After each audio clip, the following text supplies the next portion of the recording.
Right now, though, second guest of the day, I want to welcome to the show a man that you became very familiar with on Spike TV's The Ultimate Fighter Season 12, and a man who is going to get a very well-deserved rematch come March 26th in Seattle, Washington. Nam Phan, welcome to Radio TKO.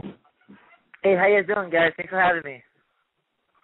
No problem. Right off the bat, I got to say congratulations for making it to the show, The Ultimate Fighter. Yeah. Obviously, one of the biggest dreams for any fighter, aspiring to make it to the Ultimate Fighting Championship is finding their way to it with that show. What was the biggest thing, what was the biggest door that got opened, I guess I'll say, after being on that show and finishing the taping and, nearly making it to the finals and being involved in the finale's main event?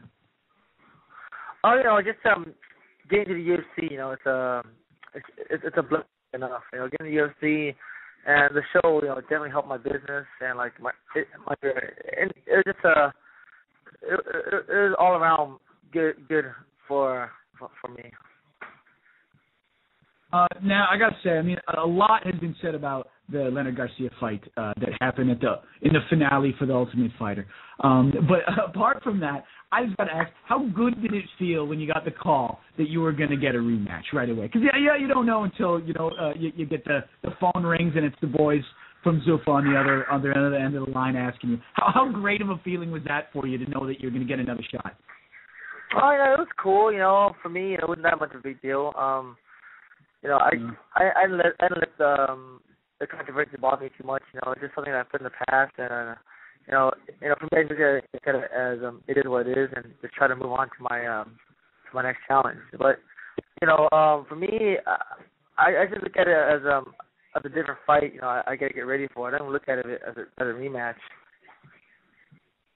You won a couple of awards that night. Interestingly, you won that night with the UFC for Fight of the Night, but you also won Sherdog's 2010 Robbery of the Year. Now, a bunch of masked men didn't come run up in your house, did they? This is obviously talking about Leonard Garcia with that victory. Did you find place in the trophy case for that? And what does the award look like, if there is an award for that?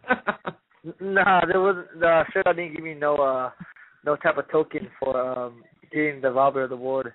Of the Year award, but it's just nice to know that if you get the Robbery of the Year award, it's just nice to know that everyone thought you won that fight. That's how that solidifies it. It feels pretty good, and I don't think that helps Leonard Garcia. It kind of stung his ego a little bit. We're starting to see more and more guys on the show now, that were involved in fights beforehand. You've seen with Jonathan Brookins fighting Jose Aldo in the WEC. You're a guy that's fought Michihiro Omagawa. You fought Billy Evangelista. You've had some tough fights before coming onto the show. Was that just the greatest experience possible, having been in a cage before and not having that as your first experience? Oh yeah, I think it very helped. It helped my nerves. And having the experience over high-level competition, going to the fight with some of these guys, I had not so much high-level competition. I think boosted my confidence in the show for sure. On the show, the experience you got, obviously, your coach on Team Cause, you got GSP there. Are you still in touch with the coaches? You still have a good relationship with them? Do you get on the phone, Cause and you talk strategy before your Garcia fight? What's the deal and how did that work out? Because I know it's been a long time since you were actually there from the day that you guys did the Ultimate Fighter finale. Every once in a while I'll give Dave Camarillo or Danny Cormier a call, or I'll text Josh Koscheck every once in a while. But I don't know, we're all very busy, so I don't get to talk to them that much. But every chance I try to keep in touch with those guys. They're really good guys as much as I can. There's a lot going on, obviously, in the mixed martial arts world in terms of the UFC reaching out to different parts of the world. And I know that they've recently opened UFC offices in China, and they look to head over to that part. Being of Vietnamese descent, how much would it mean to you to be able to fight, over in, even somewhere close to Vietnam, as possible as somewhere maybe like China or, Osaka, Japan, possibly? Oh, that'd be awesome. I thought, I texted the UFC matchmaker. Sean Shelby, he does the matchmaking for the 145 and under, and Joe Silva does the matchmaking for 55 and up. And I told him we should have a 145 featherweight tournament with me, Omigawa, Zombie, and the Chinese Mongolian, which have the UFC tournament, King of Asia tournament. That would be dope, eh? That'd be awesome. So yes, so the guy who wins that is the UFC King of Asia champion. They get a UFC belt and they shape it like that corner of the Asian continent, and then you get that title. The Asian continent, right? That'd be great. Yeah. You have to collect them all and put them together like Megatron. Yeah. And then you're like the super champion. Every month you have to go and win a belt. I got it. I love it. Hey, Nam, awesome. Did you ever think, when you went to the tryouts? I went down this year to Vegas to watch the tryouts for UFC Tough Season 13. I got to see what the guys were going through, and I'm eager to see which faces I'll recognize once the show comes on. When you were at the tryouts going through all the motions, Joe Silva, Dana White there, did you think that a couple years later down the road you'd be, one of the guys in the mix in your division in the Ultimate Fighting Championship, or was it kind of just a pipe dream that you thought might work out? I just thought it might work out, but I actually didn't go through the trials. I was supposed to go on the Ultimate Fight Season 4, the lightweights. I was supposed to be the first Asian American on the show, but then something came up and I had to give it my spot to Andy Wayne. So Andy Wayne became the first Asian American on the show. But I knew the producer, and I told her I want to get one of my guys into the Tough show. And she suggested that I should go into it too. And I said, okay, sure. So I asked her to buy a ticket to North Carolina for the trials. She goes, no, you just go straight to Vegas. I was like, well, wow, that's pretty so cool. There you go. I was automatically in. Yeah, it was almost a fast track thing. I look at some of your credentials, and I hear you say, my guys, of course, you run your own school, and I see the second-degree black belt in Kuyen Dao. What exactly is Kuyen Dao? What is it a variation of? No, it's not a variation of anything. It's like Okinawan karate. It's karate, but it's taught by a Vietnamese guy, and she tries to change it. She's trying to change it up to do something else, but it's practically karate. That's all it is, like karate black belt. You don't see much of that instilled. Do you ever, put some of that into your game plan to use some of that karate from the back pocket? Because with the exception of Matia, you don't see it instilled much. No, very little. Some of that sidekick, that freaking Bruce Lee sidekick, I busted on Leonard Garcia. But besides that, that's about it. Now, you're fighting on the UFC Fight Night. The Ortiz-Nogueira is headlining that. But you're coming up to the Northwest. Seattle, Washington, March 26th. This year, pretty close actually, but you're gonna be kind of in our hood. So before I ask you and invite you to come up to Vancouver, I gotta ask how cool it is that you get to be on the rematch is on the main card, but you're fighting on a card with Lil Nog and Tito Ortiz. I mean, a legend right there. But you got some guys who have headlined some events there. I mean, that's some pretty exciting stuff.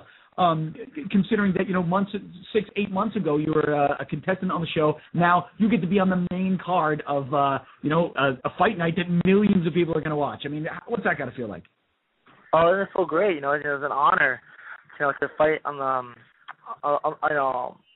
television because I think a guy like King Yamamoto, that guy's a legend. But when he fights, I think this Saturday, his fight's not going to be on air.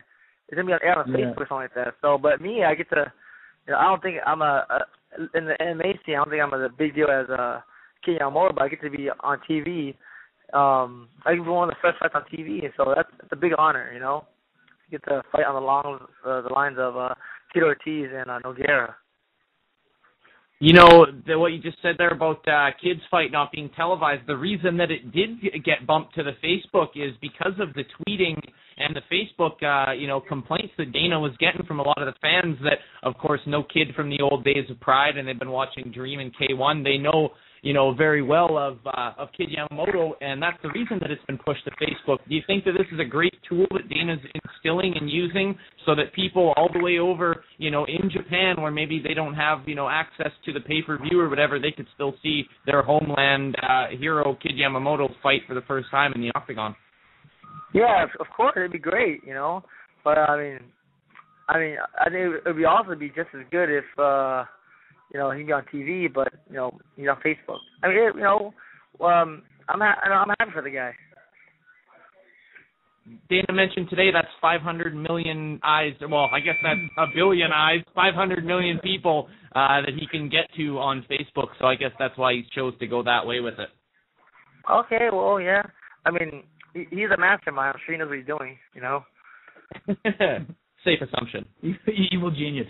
And then we gotta ask you if you're gonna, in the days after the fight, we gotta get you to come up here to Vancouver after your fight, because it's a beautiful part of it. We'd love to have you maybe come up in studio in either Darcy or my show.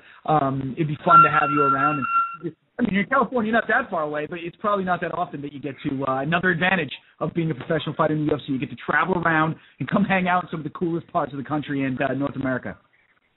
Oh, yeah, that's always good. And through my travels, you know, I always get to meet a lot of really interesting and cool people. You know, so hopefully I get a chance to be in Vancouver and, like, get to hang out with you guys as well. If it's not after then, maybe UFC 131, I'm sure, 131 here at GM Place, June 11th. So I'm sure a lot of the guys that have never been to Canada will be looking for that opportunity, maybe to come up here on the UFC's preferential picking up the bill type thing and come hang out in Vancouver then. But, of course. You know, what do you see for 2011? You know, 2010 was the year where even though you weren't a rookie in the industry, you pretty much were a rookie to the mainstream industry. Now that you've gotten yourself, established, you have your rematch coming up. What's 2011 look like? What is the grand plans for Nam Phan? For me, UFC is the elite. You know, it's I'm competing with all the best guys now. You know, for me, I made the NBA, I made the major leagues, you know. So I'm part of that roster now. So I'm just gonna try to keep improving, and just to do my best with in hand with all these top guys. Before we let you run now, oh no, we're here, bro. Before we let you run, I want you to just take a second to explain Madu Academy, exactly what you got going on there, and if anybody in the area is interested in becoming a part of it, how do they go about doing that? Oh yes, no problem. The Madu Academy, it's my facility, is where I train.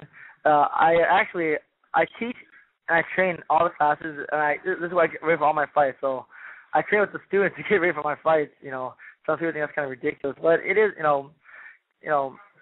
gotta do what I gotta do with what I got. So So anyone wants to join, you know, I try to get you as good as you can, or as good as I can, and you become my training partner. And I have no secrets. And if anyone needs any information, you go to www.iamnam.com. There you go. Well, hey, thank you very much, Nam Phan. Best of luck on the 26th in Seattle. We'll definitely be watching up here in Canada, Vancouver, and I'm sure a lot of Canadians will be making their way down. So thank you for joining us this evening. Definitely best of luck with all the training camp, and best of luck on the 26th. Thank you guys very much, and thank you for all my support in Canada. Yes, I really appreciate this interview.